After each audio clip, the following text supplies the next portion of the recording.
الحمد لله رب العالمين والعاقبة للمتقين والصلاة والسلام على أشرف المرسلين وعلى آله وصحبه أجمعين. أما بعد، فقد قال الله تبارك وتعالى في القرآن الكريم: فأعوذ بالله من الشيطان الرجيم. بسم الله الرحمن الرحيم. شهد الله أنه لا إله إلا هو والملائكة وأولو العلم قائما بالقسط لا إله إلا هو العزيز الحكيم. صدق الله العظيم. وقال نبينا محمد رسول الله صلى الله عليه وسلم: من يرد الله به خيرا يفقهه في الدين. صدق الله العظيم وصدق رسوله النبي الكريم، ونحن على ذلك من الشاهدين والشاكرين، والحمد لله رب العالمين. سبحانك لا علم لنا إلا ما علمتنا إنك أنت العليم الحكيم. رب اشرح لي صدري ويسر لي أمري واحلل عقدة من لساني يفقهوا قولي. رضينا بالله ربا وبالإسلام دينا وبسيدنا محمد رسول الله صلى الله عليه وسلم نبيا ورسولا، وبشيخنا محي الدين عبد القادر الجيلاني قدس الله سره العزيز شيخا ومرشدا. الصلاة والسلام عليك يا سيدي يا رسول الله. خذ بيدي قلت حيلتي أدركني مرادي يا رسول الله يا شفيع المذنبين. اللهم صل وسلم وبارك عليه. புகழனைத்தும் ஏகவல்லோ நாம் அல்லாஹ் ஒருவனுக்கே உரித்தாகுக. அவனின் சாந்தியும் சமாதானமும் நம் உயிரின் மேலான கண்மணி நாயகம் முஹம்மது ரசூலுல்லாஹி ஸல்லல்லாஹு அலைஹி வஸல்லம் அன்னவர்களின் மீதும், அன்னவர்களின் சத்திய வழியை சற்றும் சருகாமல் பின்பற்றிய சத்திய சஹாபாக்கள், தாபீன்கள், தபு தாபீன்கள், நல்லவர்கள், நாதாக்கள், சுஹதாக்கள், வலிமார்கள், குறிப்பாக இந்த ஜும்ஆவுடைய சபைக்கு முன்கூட்டிய வருகை தந்திருக்கும் நம் அனைவரின் மீதும் அல்லாஹ்வின் சாந்தியும் சமாதானமும் என்றென்றும் வந்து சேரட்டுமாக. ஆமீன். சங்கைக்குரிய அல்லாஹ் தஆலாவுடைய மேலான நல்லடியார்களே, நாம் இருக்கக்கூடிய இந்த ஜும்ஆ ஷவ்வால் மாதத்துடைய 2வது ஜும்ஆவில் நாம் குழுமில் இருக்கிறோம். இந்த ஜும்ஆவுடைய நன்னாளின் பொருட்டினால் அல்லாஹ் தஆலா நாம் செய்த எல்லா விதமான நல்ல அமல்களையும் கபூல் செய்தருள்வானாக. நாம் செய்த அமல்களில் இருக்கக்கூடிய குற்றக்குறைகளை மறைத்து அதை நிவர்த்தி செய்து அதை பரிபூர்ண அமலாக அல்லாஹ் தஆலா கபூல் செய்தருள்வானாக. நாம் செய்துவிட்ட எல்லா விதமான சின்ன பெரிய அனைத்து விதமான பிழைகளையும் அல்லாஹ் தஆலா அவருடைய மேலான கருணையினால் அதை மறைத்து மன்னித்தருள் புரிவானாக. சங்கைக்குரிய அல்லாஹ் தஆலாவுடைய மேலான நல்லடியார்களே, நாம் இருக்கக்கூடிய இந்த மாதம் ரமலானை கடந்து அதற்கடுத்ததாக 6 நோன்புகளை வைத்து அதற்கடுத்து ஷவ்வாலுடைய பிறை 9இல் நாம் இருக்கிறோம். இந்த மாதத்தை பொறுத்தவரையில் கிட்டத்தட்ட 1 மாதம் அல்லது 1.5 மாதமாக நிறுத்தி வைக்கப்பட்டிருந்த குழந்தைகளுக்கான மார்க்க கல்வி மதரசாக்கள், அதே போன்று ஆலிம் மதரசாக்கள் எல்லாம் நிறுத்தி வைக்கப்பட்டிருந்தது. அது மறுமலர்ச்சியோடு தொடங்கக்கூடிய மாதம் இந்த மாதம். மதரசாக்கள் அடுத்த ஆண்டுக்கான கல்வி ஆண்டை தொடங்கக்கூடிய மாதம் இந்த மாதம். இந்த மாதத்தில் நாம் கவனிக்க வேண்டிய விஷயம் என்னவென்று சொன்னால், மார்க்க கல்வியை போதிப்பதற்கான கூடங்கள், கல்வி கூடங்கள் நிறைய இருக்கிறது. ஆனால் அந்த கல்வி கூடங்களில் பயில்வதற்கான மாணவர்கள் இருக்கிறார்களா என்று சொன்னால் அது கேள்விக்குறிதான் நம்முடைய சமுதாயத்தில். அதே நேரத்தில் உலக கல்விக்கான கல்வி ஆண்டு துவங்குவதற்கு 1 மாதத்துக்கும் 2 மாதத்துக்கும் முன்னாலே அட்மிஷன் போடுவாங்க காலேஜில், ஸ்கூலில் சீட்டு கிடைக்கலன்னு சொல்லி. ஆனால் மதரசாக்களை திறந்து வைத்துக் கொண்டு உணவு இலவசமாக தருகிறோம், அங்கிருந்து தங்கக்கூடிய வசதிகளை நாங்கள் செய்து தருகிறோம் என்று எவ்வளவு இலவசமாக கொடுத்தாலும் கூட இந்த மார்க்கத்தில், இந்த சமுதாயத்தில் மார்க்க கல்வியை கற்பதற்காக வேண்டி தங்களுடைய பிள்ளைகளை அனுப்புவதற்கு தயங்குகிறார்கள். காரணம் என்னவென்று சொன்னால், இந்த உலகத்தை சார்ந்த கல்வியை நாம் படிக்கும் பொழுது அது நமக்கு பிரயோஜனம் தரும் என்கிற நம்பிக்கை இந்த சமுதாயத்தில் அதிகரித்து விட்டது. அதே நேரத்தில் மார்க்க கல்வியை கற்க செல்லும் பொழுது அந்த கல்வி நமக்கு பிரயோஜனம் தராது என்கிற சூழ்நிலை, அந்த மனநிலை நம்முடைய சமுதாயத்தில் ஆழமாக பதிந்து விட்டது. அதுதான் காரணம். இல்லை என்று சொன்னால் மார்க்க கல்விதான் உயர்ந்தது என்கிற ஒரு சிந்தனை நம்முடைய சமுதாயத்தில் இருந்திருந்தால் இன்றைய காலத்தை பொறுத்தவரையில் மார்க்க கல்வி கூடங்கள் மதரசாக்கள் நிரம்பி விழுந்திருக்கும். ஆனால் இன்றைய சமுதாயத்தை பொறுத்தவரையில் மதரசாக்களுக்கு பிள்ளைகளை அனுப்புறது கிடையாது. அதிலும் குறிப்பாக சொல்லப்போனால் மக்தப் மதரசாக்கள் எடுத்துக்கிட்டால் அங்கே ஏதாவது ஒரு விஷயம் நடக்கும் பொழுது அந்த மதரசாவுக்கு நிப்பாட்டுகிறது. தன் பிள்ளைக்கு பாதகமாக விஷயம் நடந்தால் அந்த மதரசாவுக்கு நிப்பாட்டுகிறது. இப்படிதான் நடக்குது. நாம் ஒரு விஷயத்தை ஆழமாக பதிய வைத்துக் கொள்ள வேண்டும். இந்த மனித சமுதாயம் எல்லா சமுதாயத்தை விடவும் சிறந்த சமுதாயமாக, சிறந்த வர்க்கமாக தேர்ந்தெடுக்கப்படுவதற்கான காரணம் என்னவென்று சொன்னால் அந்த மனிதர்களுக்கு போதிக்கப்படக்கூடிய கல்விதான். அந்த கல்வியை வைத்துதான் அல்லாஹ் தஆலா மனித வர்க்கத்தை, மனிதர்களை சிறப்புப்படுத்தி இருக்கிறார். எந்த அளவுக்கு என்று சொன்னால் மலக்குமார்கள் எல்லாம் மனிதனை படைக்கப் போகிறேன் என்று சொல்லும் பொழுது அல்லாஹ்விடத்தில் மலக்குமார்கள் கேட்டார்கள், பூமியில் ரத்தத்தை ஓட்டக்கூடிய, சண்டை போடக்கூடிய ஒரு வர்க்கத்தையே நீ படைக்கப் போகிறாய் என்று மலக்குமார்கள் கேட்கும் பொழுது அல்லாஹ் தஆலா அடுத்து செய்த செயல் என்னவென்று சொன்னார், வஅல்லம ஆதமல் அஸ்மாஅ குல்லஹா. ஆதம் அலைஹிஸ்ஸலாம் அவர்களுக்கு அனைத்து வஸ்துக்களுடைய பெயர்களையும் கற்றுக் கொடுத்தார். அந்த கல்வியை அல்லாஹ் தஆலா ஆதம் அலைஹிஸ்ஸலாமுக்கு போதித்தார். அந்த கல்வியை முன்னிறுத்திதான் மலக்குமார்களிடத்தில் கேட்டால், நீங்கள் முடிந்தால் இதற்கான பெயர்களை எல்லாம் சொல்லுங்கள், ஒவ்வொரு வஸ்துவை காட்டி இதற்கான பெயர்களை சொல்லுங்கள் பார்க்கலாம் என்று சொன்னார். சொல்ல முடியல. அப்பொழுது ஆதம் அலைஹிஸ்ஸலாத்தை நிறுத்தி அந்த கல்வியை வெளிப்படுத்த வைத்தார். வெளிப்படுத்த வைத்து அந்த கல்வியின் மூலமாக ஆதம் அலைஹிஸ்ஸலாத்தை சிறந்த மனிதனாக, சிறந்த இடமாக அல்லாஹ் அடையாளம் காட்டினார். ஆக கல்விதான் நம்மை எல்லா விதத்திலும் சிறந்த மனிதர்களாக உருவாக்குகிறது. சிறந்த சமுதாயமாக நாம் அடையாளம் காட்டப்படுவதற்கான அடிப்படை காரணம் நம்மிடத்தில் இருக்கக்கூடிய கல்வி. கல்வின்னு சொன்னால் எல்லா கல்வியும் இருக்குது. எல்லா இடத்திலும் அறிவு என்கிற ஒரு விஷயம் இருக்குது. குரங்கிட்ட கூட அறிவு இருக்குது, நாய்கிட்ட கூட அறிவு இருக்குது. நம்ம யார் நம்மளை எதிர்க்கிறாங்கன்னு தெரியாது நமக்கு. ஆனால் நாய்க்கு அது நல்லா தெரியும். கல் எடுத்தா பார்த்து ஓடிடும். அந்த அறிவு இருக்குது. ஆனால் மனிதருக்கு இருக்க வேண்டிய அறிவு என்னவென்று சொன்னால், நாம் நமக்கு எது பிரயோஜனம் தருமோ அந்த விஷயத்தை நாம் கற்றுக்கொள்ள வேண்டும். அதுதான் மனிதர்களுக்கு இருக்க வேண்டிய விஷயங்களில் முதன்மையான விஷயம். அல்லாஹ் தஆலா இந்த மனித சமுதாயத்தை உயர்வாக காட்டியது இந்த கல்வியை வைத்துதான். இந்த கல்வி என்று சொன்னால் எல்லா விதமான கல்விகளும் கல்விதான். மருத்துவமும் கல்விதான், இன்ஜினியரிங் அதுவும் கல்விதான். இப்படி எந்த இயல்கள் எல்லாம் இருக்கிறதோ எல்லாமே கல்விதான். ஆனால் அந்த கல்விகள் எல்லாம் சிறந்த கல்வி என்னவென்று சொன்னால், கல்வி என்கிற விஷயத்தில் நம்ம 3 விஷயத்தை கவனிக்கணும். 3 விஷயங்களில் இருக்க வேண்டிய விஷயங்கள் 2, இருக்கக்கூடாத விஷயம் 1. கல்வியை பொறுத்த வரைக்கும் அந்த கல்வி நமக்கு ஒழுக்கத்தை போதிக்கும்.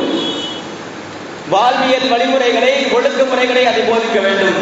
அதே நேரத்தில் அந்த கல்வியில் நாம் பொறுமை, அந்த கல்வியின் மூலமாக நமக்கு பொறுமை வரும். இந்த 2 விஷயங்களும் வந்தால்தான் அது முழுமையான கல்வி என்று பொருள். அதே நேரத்தில் கல்வியில் இருக்கக்கூடாத விஷயம் பெருமை. எந்த கல்வியின் மூலமாக நமக்கு பெருமை வருகிறதோ அந்த கல்வியின் மூலமாக நமக்கு அழிவுதான். எந்த கல்வியின் மூலமாக நமக்கு பெருமை ஒன்று வருகிறதோ அந்த கல்வியின் மூலமாக நமக்கு அழிவையும் நாம் சந்திக்க வேண்டியது இருக்கும். அல்லாஹ் தஆலா கல்வியாளர்களிடத்தில் பெருமையை விரும்புவதில்லை. நபி ஸையதுனா மூஸா அலைஹிஸ்ஸலாத்து வஸ்ஸலாம் அவர்கள் தங்களுடைய சமுதாயத்த மக்களிடத்தில் பிரசங்கம் செய்து கொண்டிருக்கிறார்கள். எந்த அளவுக்கு பிரசங்கம் செய்கிறார்கள் என்று சொன்னால், அங்கிருந்து அனைத்து மக்களுடைய கண்களிலும் கண்ணீர் ஓடிக்கொண்டிருக்கிறது. அந்த அளவுக்கு ஒரு பிரசங்கம். அங்கிருந்த ஒரு இளைஞர் எழுந்து கேட்டார் மூஸா அலைஹிஸ்ஸலாம் அவர்களிடத்தில், யா நபி அல்லாஹ், அல்லாஹ்வின் தூதரே, உங்களை விட இந்த உலகத்தில் அறிந்த மனிதர், மிக அறிவாளியான மனிதர் யாராவது உண்டா என்பதாக கேட்டார். அப்படி கேட்கும் பொழுது மூஸா அலைஹிஸ்ஸலாம் அவர்கள் சொன்ன வார்த்தை, லா, இந்த உலகத்தில் என்னை விட சிறந்த அறிவாளி யாரும் கிடையாது. ஏன்னா நபிமார்களுக்கு கொடுக்கப்பட்ட அறிவு ஆற்றல் கூட யாருக்கும் கொடுக்கப்படவில்லை. அதுதான் யதார்த்தம். அந்த பதிலை சொன்னவுடன் அல்லாஹ் தஆலா சொன்னார், உங்களை விட சிறந்த ஒரு மனிதர் இருக்கிறார். எங்க இருக்கிறாரு? 2 கடல்கள் சங்கமிக்கக்கூடிய ஒரு இடத்தில் ஒரு மனிதர் இருக்கிறார். அந்த மனிதர் உங்களை விட மிகவும் சிறந்த அறிவாளி. அல்லாஹ் தஆலா சொன்னார். அப்படி சொல்லும் பொழுது நபிமார்களுக்கு இருந்த ஒரு விஷயம் என்ன சொன்னா, ஒரு இல்மு எங்கேயாச்சும் கிடைக்குதுன்னு சொன்னா போய் தேடுவாங்க. நம்மை விட சிறந்த ஒரு அறிவாளி என்று யாராவது இருந்தால் அவரிடத்தில் இருக்கக்கூடிய கல்வியை பெற்றுக் கொள்ளக்கூடிய தன்மை நபிமார்களுடைய தன்மை. உடனே மூசா அலைஹிஸ்ஸலாம் அவர்கள் கேட்டார்கள், யா அல்லாஹ், அவர் எங்க இருக்கிறார்? அப்புறம் அல்லாஹ் சொன்னா, 2 கடல்கள் சங்கமிக்கக்கூடிய இடத்தில் இருக்கிறார்கள். அப்பொழுது மீண்டும் கேட்டார்கள், யா அல்லாஹ், அதை நான் எப்படி தெரிஞ்சுக்கிறது, எனக்கு தெரியாது. இதுக்கு முன்னாடி என்ன சொல்லியிருந்தாங்க? உலகத்துல என்னை விட சிறந்த அறிவாளி யாரும் கிடையாதுன்னு சொல்லியிருந்தாங்க, எல்லாம் எனக்கு தெரியும் சொல்லியிருந்தாங்க. அடுத்த வார்த்தை வருது மூசா அலைஹிஸ்ஸலாம் வந்து, யா அல்லாஹ், அவர் எங்க இருக்காரு எனக்கு தெரியாது. அப்பொழுது அல்லாஹ் தஆலா அந்த பெருமையை அடக்குவதற்காக வேண்டியோ என்னவோ அடுத்த வார்த்தையை சொன்னா, செத்து போன பொறிக்கப்பட்ட மீனை நீங்கள் எடுத்துக் கொள்ளுங்கள், அந்த மீன் உங்களுக்கு வழிகாட்டும். மூசா அலைஹிஸ்ஸலாத்துக்கு தெரியாத வழியை யார் காட்டுது? மீன் காட்டுது.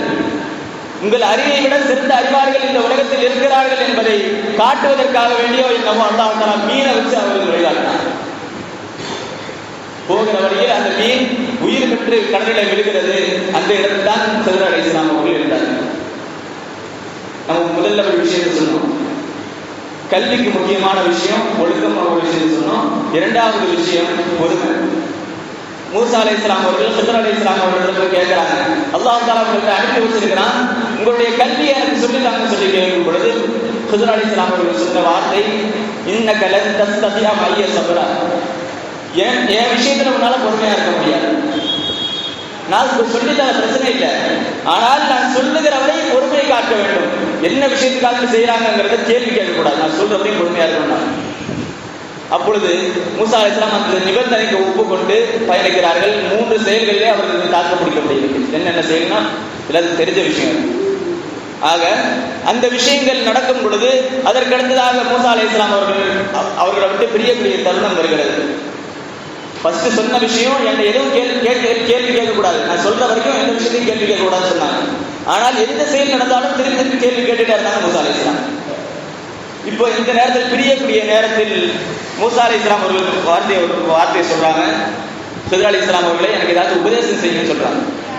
அப்படி சொல்லும் பொழுது ஹிதர் அலைஹிஸ்ஸலாம் அவர்கள் மூசா அலைஹிஸ்ஸலாம் அவர்களுக்கு செய்த உபதேசம் என்னவென்று சொன்னால், குன் நஃபாஅன் வலா தர்ராரன், மக்களுக்கு பிரயோஜனம் தரக்கூடிய விதத்தில் நான் வாழ்ந்து கொள்ளுங்கள், மக்களுக்கு துன்பம் தரக்கூடிய விதத்தில், மக்களுக்கு நோவினை தரக்கூடிய விதத்தில் நீங்கள் வாழ்ந்து விடாதீர்கள் என்று சொன்னார்.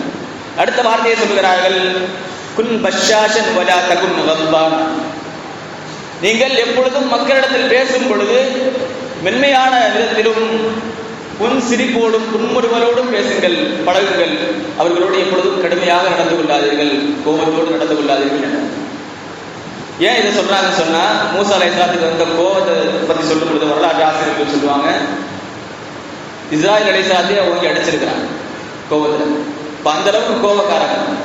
இப்போ இந்த இடத்துல ஒரு கேள்வி வருது, இஸ்ராயேல் அலைஹிஸ்ஸலாம் அவர்களை அடிச்சிட்டாங்க, இப்போ ரூஹை எப்படி வாங்குறது? மூசா அலைஹிஸ்ஸலாம் எப்படி மௌத்தானாங்க? எப்படி மௌத்தானாங்க சொன்னா அதுக்கு 3 விதமான வரலாறுகள் சொல்லப்படுகிறது. அதில் ஒரு வரலாறு என்னவென்று சொன்னால், மூசா அலைஹிஸ்ஸலாம் அவர்கள் கோபப்பட்டதற்கான காரணம் என்னவென்று சொன்னால், மூசா அலைஹிஸ்ஸலாம் தான் அவ்வளோ பெரிய பனி இஸ்ரவேலர்களுடைய கூட்டத்தை வழி நடத்திட்டு இருக்கிறாங்க. பனி இஸ்ரவேலர்களை பொறுத்தவரை அவங்க செய்யாத அநியாயம் கிடையாது, அவ்வளோ அநியாயம் பண்ணியிருக்கிறாங்க. அவ்வளவு பொறுத்து நடந்து கொண்டவர்கள் மூசா அலைஹிஸ்ஸலாம். இவங்க போயிட்டு அடுத்த வழி நடத்துறதுக்கு ஆள் கிடையாது. அந்த ஒரு கவலை மூசா அலைஹிஸ்ஸலாம் அவர்களுக்கு இருந்தது. அதன் வெளிப்பாடு தான் அந்த கோபம். கடைசியாக அல்லாஹ் தஆலா யூஷா இப்னு நூன் அலைஹிஸ்ஸலாத்து வஸ்ஸலாம் அவர்களை அவர்களுக்கு தோழராக ஆக்குகிறான். அதன் பிறகு அந்த கவலை தணிந்தது. அது மட்டும் இல்லாமல் அல்லாஹ் தஆலா மூசா அலைஹிஸ்ஸலாத்துடைய மௌத்தை எப்படி ஆக்குனான்னு சொன்னா, ஒரு இடத்துல கபர் தோண்டப்பட்டு இருக்குது. கபர் தோண்டிட்டு இருக்கும் பொழுது அங்க யார் தோன்றாங்கன்னு சொன்னா, மலக்குமார்கள் கபர் தோண்டிட்டு இருக்கிறாங்க. அப்படி தோண்டும் பொழுது மூசா அலைஹிஸ்ஸலாம் அந்த வழியா போகும் பொழுது கேட்கிறாங்க, இந்த கபர் யாருக்காக தோண்டப்படுது, யார் அடக்கம் செய்யப்பட போறா அப்படின்னு சொல்லி கேட்கும் பொழுது, இந்த உலகத்திலேயே இருக்கக்கூடிய சிறந்த மனிதர் இந்த கபர்ல அடக்கம் செய்யப்பட போறாங்க.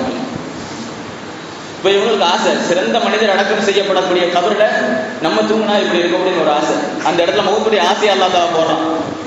அந்த இடத்துல கேட்டாங்க, நான் இந்த இடத்துல கொஞ்சம் நேரம் தூங்கிக்கவான்னு கேட்டாங்க மூசா அலைஹிஸ்ஸலாம்.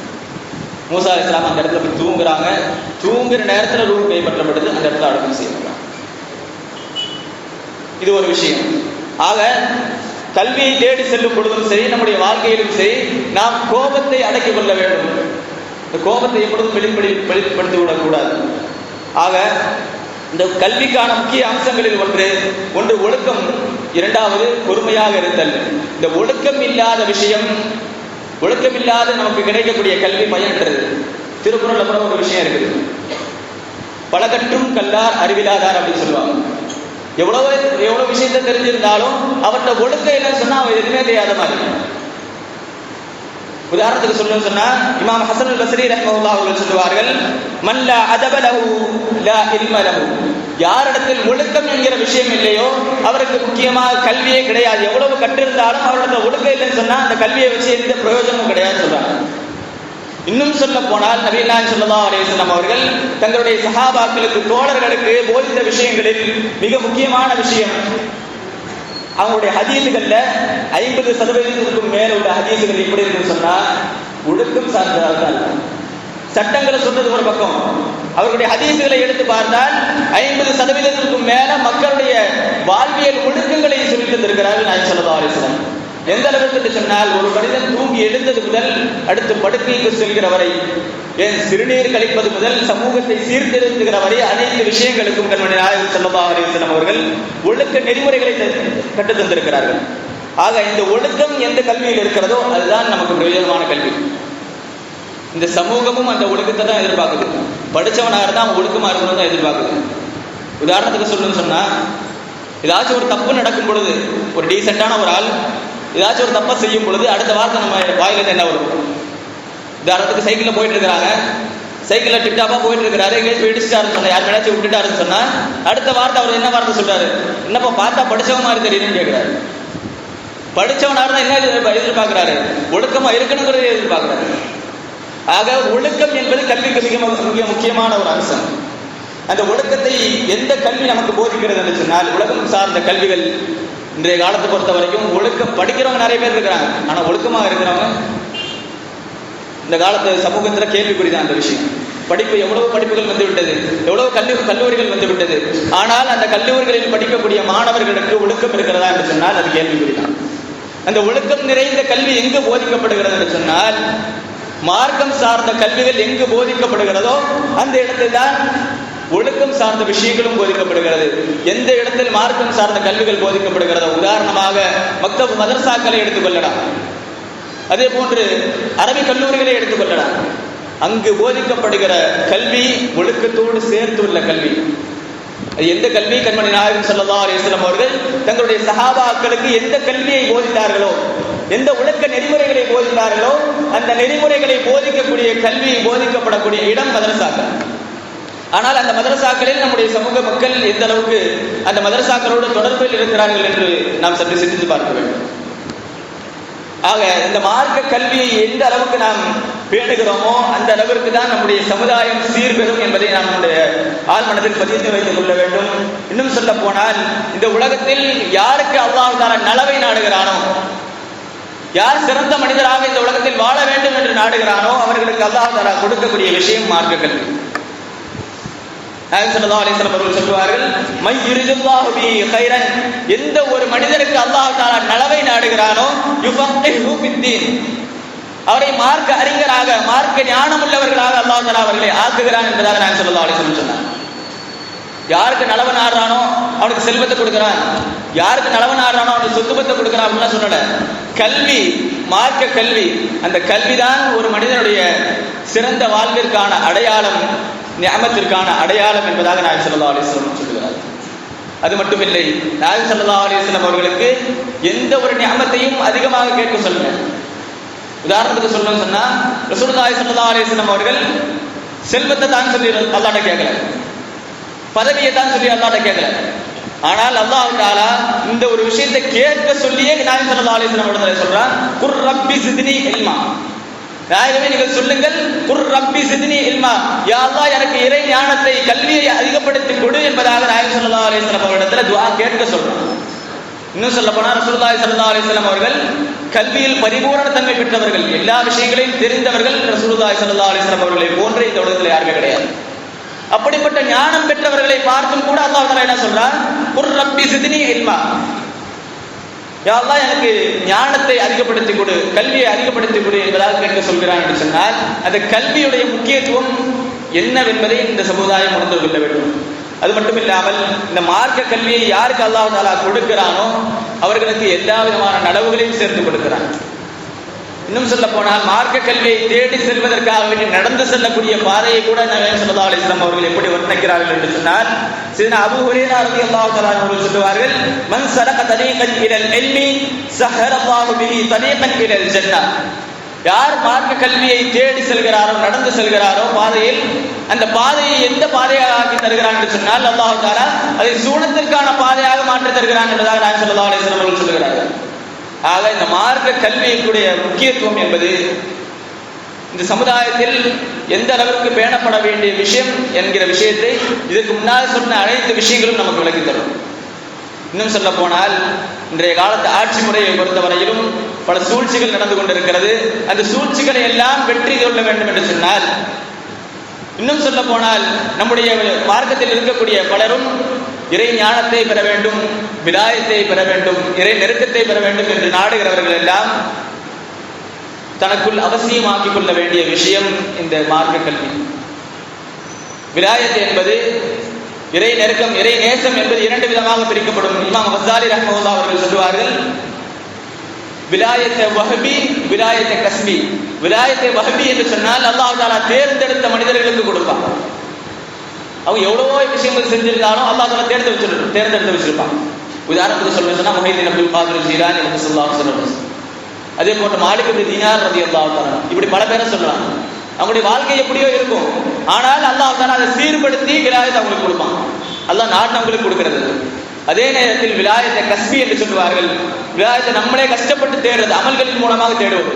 இந்த தேடுதல் இருக்கிறது, இந்த தேடுதலின் மூலமாக விலாயத்தை பெற வேண்டும் என்று சொன்னால் அவர்களுக்குள் இருக்க வேண்டிய விஷயம் மார்க்க கல்வி, மார்க்க ஞானம் என்பது அவசியம் என்பதாக ஹுஜ்ஜத்துல் இஸ்லாம் இமாம் கஸ்ஸாலி ரலியல்லாஹு அன்ஹு சொல்வார்கள். அதற்கு அவர்கள் சொல்லக்கூடிய உதாரணம், நபி சுலைமான் அலைஹிஸ்ஸலாத்து வஸ்ஸலாம் அவருடைய சபையில் பில்கீஸ் அம்மையார் அவருடைய சிம்மாசனத்தை கொண்டு வருவதற்காக வேண்டி கேட்கும் பொழுது அந்த இடத்தில் இருந்த ஒரு மனிதர், அந்த மனிதருக்கு சொல்லக்கூடிய அடையாளம் என்னவென்று சொன்னால் அல்லாஹ் தஆலா குர்ஆனில் சொல்லும் பொழுது, ஜபில் இல்மு கொடுக்கப்பட்டவர், ஞானம் கொடுக்கப்பட்டவர் அதை கொண்டு வந்தார் என்பதாக அல்லாஹ் தஆலா சொல்லுவார். ஆக இந்த ஞானம், இறை ஞானம், அந்த மார்க்க கல்வி என்பது விலாயத்துக்கு மிகவும் அவசியமான ஒன்று. அதே போன்று இந்த சமுதாயத்தில் ஏற்படக்கூடிய சூழ்ச்சிகளுக்கும் பல பிரச்சனைகளுக்கும் தீர்வு காண வேண்டும் என்று சொன்னால் நம்முடைய சமுதாய மக்களிடத்தில் இருக்க வேண்டிய ஒரு விஷயம் மார்க்க கல்வி. இந்த மார்க்க கல்வியின் மூலமாக நம்முடைய ஒட்டுமொத்த சமுதாயத்தை மாற்றி அமைக்க முடியும். இமாம் முஸ்லிம் ரஹ்மத்துல்லாஹி அவர்கள் தங்களுடைய முஸ்லிம் ஷரீஃபில் ஒரு செய்தியை பதிவு செஞ்சிருக்கிறாங்க. என்ன செய்தின்னு சொன்னா, முன்னால் வாழ்ந்த காலத்தில் ஒரு அரசர் இருந்தார். அந்த அரசருக்கு ஒரு சாஹிர் என்று சொன்னால் ஒரு சூரியக்காரன் அரசர்களுக்குள்ள வச்சிருப்பாங்க. அந்த சூனியக்காரன் பெரிய வயதாக போகும் பொழுது அந்த சூனியக்காரன் சொன்னா, எனக்கு ஒரு சின்ன பையனை கொடுங்க, எனக்கு என்னெல்லாம் தெரியுமோ எல்லாத்தையும் அவனுக்கு கற்றுக் கொடுக்குறேன்,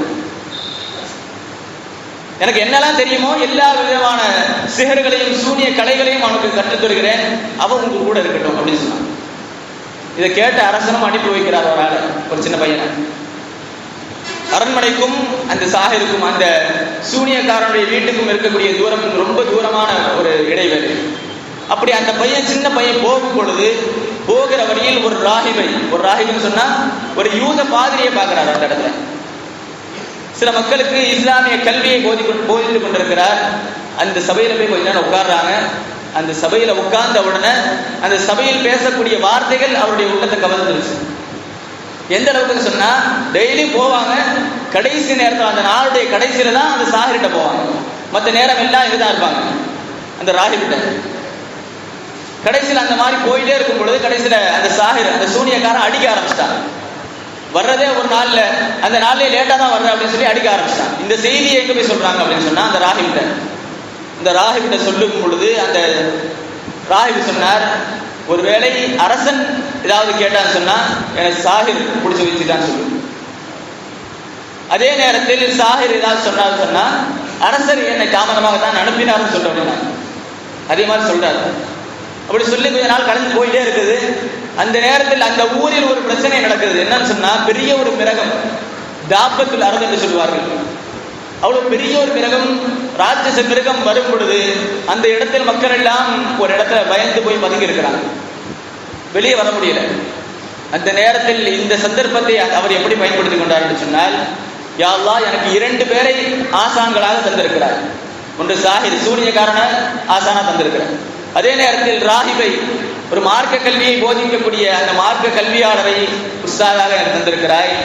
இந்த இருவரில் யார் சிறந்தவர்கள், யார் உண்மையாளர் என்பதை சோதிப்பதற்கான நேரம் இது என்பதாக சொல்லி, முதல்ல அந்த ராஹிபை விட சாஹிர் சிறந்தவராக இருந்தா நான் இப்போ ஒரு கல் எடுத்து அடிக்கிறேன், அந்த மிருகம் கீழே விழுகும் அப்படின்னு சொன்னாங்க. அடிக்கிறான், கீழே விழுகலை. அடுத்த வார்த்தை சத்தம் போட்டு சொல்றாங்க, அந்த சாஹிரை விட இந்த ராஹிப், இந்த மார்க்க அழிவு பெற்ற அந்த மார்க்க அறிஞர் சிறந்தவராக இருந்தார் என்று சொன்னால் இந்த மிருகம் கீழே விழுன்னு சொல்லி அடிக்கிறாங்க. இது ஒன்றும் கட்டுக்கதை கிடையாது, முஸ்லீம் ஷரீஃப்ல பதிவு செய்யப்பட்டிருக்கிற ஒரு ஹதீஸ். தூக்கி அடிக்கிறாங்க. அப்படி அடிக்கும் பொழுது அந்த மிருகம் கீழே விடுகிறது. அந்த மிருகம் விழுந்த மிருகத்தை பார்த்தவுடன் அங்கிருந்த மக்கள் எல்லாம் இவர் தனியா ஆளுன்னு பார்த்துட்டாங்க. இவர் சிறந்த ஒரு மனிதர் என்பதை தெரிந்து கொண்டவர்கள், அவர்களுக்கு நோய் வரும்போதெல்லாம் இங்கதான் வருவாங்க, இவர்கிட்ட தான் வருவாங்க. நேரா போறாங்க, தன்னுடைய உஸ்தாதிட்ட ராஹிபிட்ட போறாங்க. போய் நடந்த விஷயத்தை சொல்லி பிடிக்கிறாங்க. நான் இந்த மாதிரி செஞ்சேன், இந்த மிருகம் கீழே விழுந்துருச்சு அப்படின்னு சொன்ன உடனே அப்போ அந்த மார்க்க அறிஞர் சொன்னார், என்னை விட சிறந்த ஒரு நிலையை நீ அடைந்து விட்டார். நான் மார்க்க கல்வியை கொடுத்துட்டு இருக்கிறேன், இந்த கல்வியை விட சிறந்த ஒரு நிலையை நீ அடைந்து விட்டாய் என்பதாக அந்த ஆசிரியர் சொல்லும் பொழுது சொல்லி முடித்து விட்டு சொல்கிறார், எவ்வளவு கஷ்டங்கள் வரும், உனக்கு கஷ்டம் வரும் கண்டிப்பா. அப்படி கஷ்டங்கள் வரும் பொழுது எந்த நிலையிலும் என்னுடைய பேரனை சொல்லக்கூடாது. இப்படி ஒரு வாக்குறுதியை வாங்குறாங்க. சில நாட்கள் கழிந்து போகிறது. அந்த அரசவையில் இருக்கக்கூடிய ஒரு மனிதர், ஒரு மந்திரிக்கு கண் பார்வை தெரியாது. அந்த கண் பார்வை தெரியாத அந்த மனிதர் இந்த செய்தியை கேள்விப்பட்டு வர்றாங்க. இப்படி ஒரு மனிதர் இருக்கிறார், அவர் எல்லா நோய்களுக்கும் ஷிஃபாவை கொடுக்கிறார் என்றாக சொல்லி வரும் பொழுது அந்த நேரத்தில் வந்து உட்கார்றாங்க. உட்கார்ந்துட்டு சொன்னாங்க, எல்லா மக்களும் இப்படி பேசிட்டு இருக்கிறாங்க, எனக்கு கண் பார்வை தெரியல, என்னுடைய கண் பார்வையை திருப்பி கொடுங்கன்னு சொல்லி கேட்கிறாங்க. அப்படி கேட்கும் பொழுது அந்த இடத்துல ஒரு கராமத்து ஒன்றை செய்து காட்டுகிறார்கள்.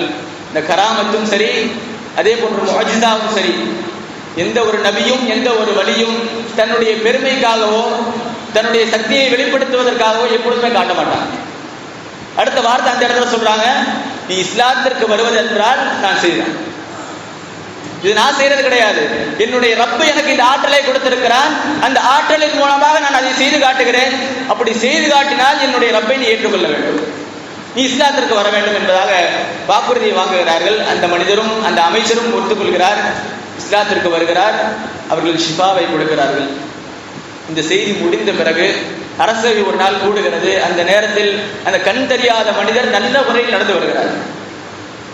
அரசருக்கு பார்த்த உடனே ஆச்சரியம், கண் தெரியாத மனிதர் ஆச்சரியம், இவர் எப்படி நடந்து வரார், நல்ல விதமாக நடந்து வராரு அப்படின்னு சொல்லி விசாரிக்கும் பொழுது அந்த மனிதர் சொன்னார், ஊர்ல இந்த ஒரு மனிதர் இருக்கிறார். ஃபர்ஸ்ட் இந்த ஒரு விஷயத்துக்கு முன்னாடி அந்த சின்ன பையன், அந்த ஷிஃபாவை கொடுத்த அந்த சிறுவர் சொன்னார், யார் கேட்டாலும் இந்த விஷயத்தை சொல்லக்கூடாது அப்படின்னா.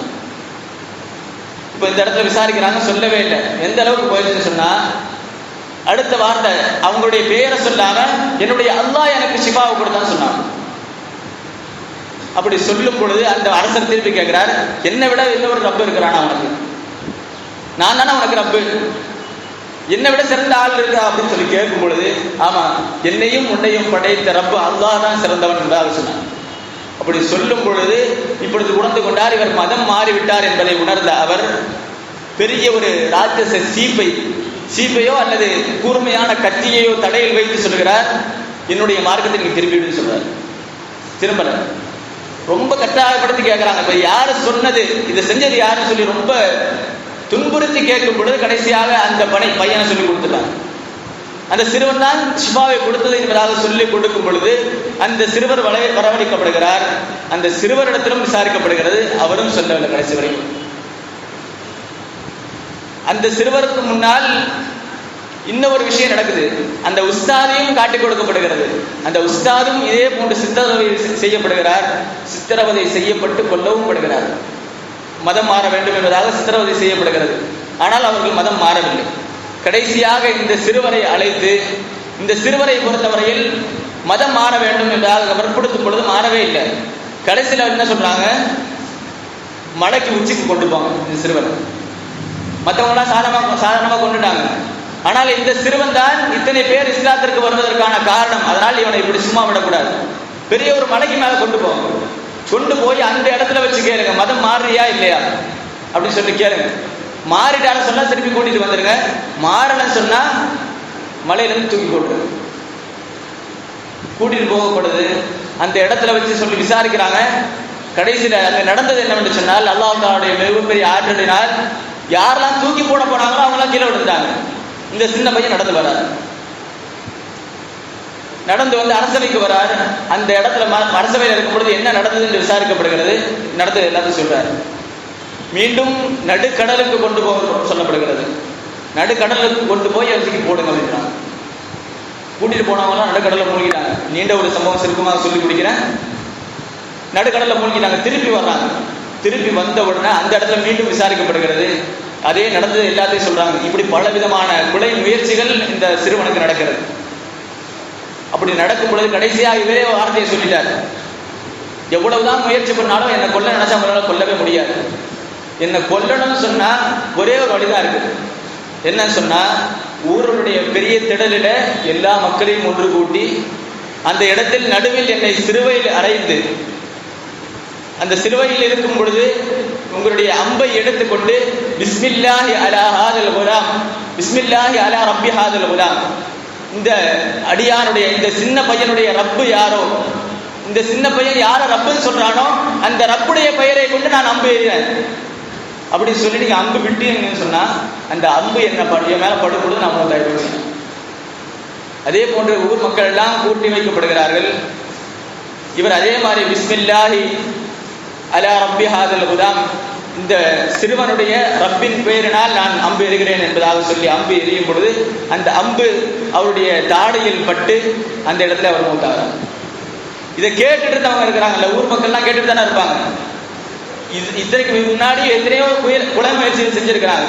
அப்பெல்லாம் சாகாத ஒரு ஆள் இந்த களிமாவுடைய தாக்கத்தை கொண்டு, இந்த களிமாவுடைய இந்த வார்த்தையுடைய சொல்லுடைய பலத்தை கொண்டு இவர் மௌத்தானாரு சொன்னா, இப்ப இந்த களிமா தான் உண்மையான களிமான்னு சொல்லி வழங்கிட்டாங்க. ஊர் மக்கள் எல்லாம் இஸ்லாத்திற்கு வருகிறார்கள்.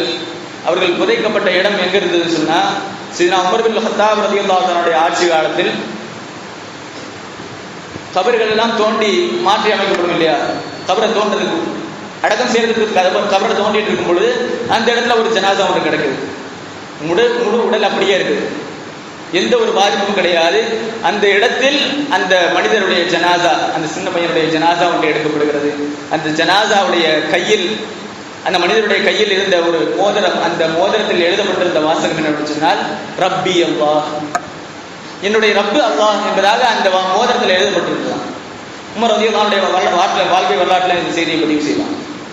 அப்படின்னு சொன்னா, ஒரு மார்க்க அறிஞர், மார்க்க ஞானத்தை பெற்றவர் எதை செஞ்சாலும் அதை சரியா செய்வார். இதுக்கு முன்னாடி எத்தனையோ வாட்டி சொல்லி பார்த்தாங்க, கேட்கல. ஆனால் ஒரு சாதகமான ஒரு சந்தர்ப்பத்தை பயன்படுத்தி ஊர் மக்களை எல்லாம் கூட்டி யாரை எப்படி வழிக்கு கொண்டு வரணுமோ அப்படி வழி கொண்டு வந்தார். இதற்கான காரணம் என்ன? மார்க்கத்துடைய ஞானத்தை அவர் பெற்றிருந்தார். அந்த மார்க்க ஞானம் அனைத்து மக்களையும் வழிக்கு கொண்டு வந்தது. அது மட்டும் இல்லாமல் அவர்கள் எல்லாம் ஹிதாயத்தை பெற்று பார்த்தார்கள். காரணம் இந்த மார்க்க கல்வி. இந்த மார்க்க கல்வியை நாம் கற்றுக்கொள்வதற்கு முயற்சி செய்ய வேண்டும். இந்த மார்க்க கல்வியை பொறுத்தவரையில் வயது வரம்பெல்லாம் இல்லை. இடையில சமீபத்தில் ரமதானுக்கு முன்னாடி பட்டமளிப்பு விழா நடந்த மருத்துவத்தில் பட்டமளிப்பு விழா நடக்கும் இல்லையா, அந்த பட்டமளிப்பு விழாக்களில் 50 வயது மதிக்கத்தக்க ஒரு வக்கீல் நினைக்கிறேன், அந்த வக்கீல் ஆலிம் சார்ந்துவாங்க. கல்விக்கு வயசு வரணும் கிடையாது. கல்வி எப்படியெல்லாம் தேடிக்கொள்ள முடியுமோ அப்படியெல்லாம் நாம் தேடிக்கொள்ள வேண்டும்.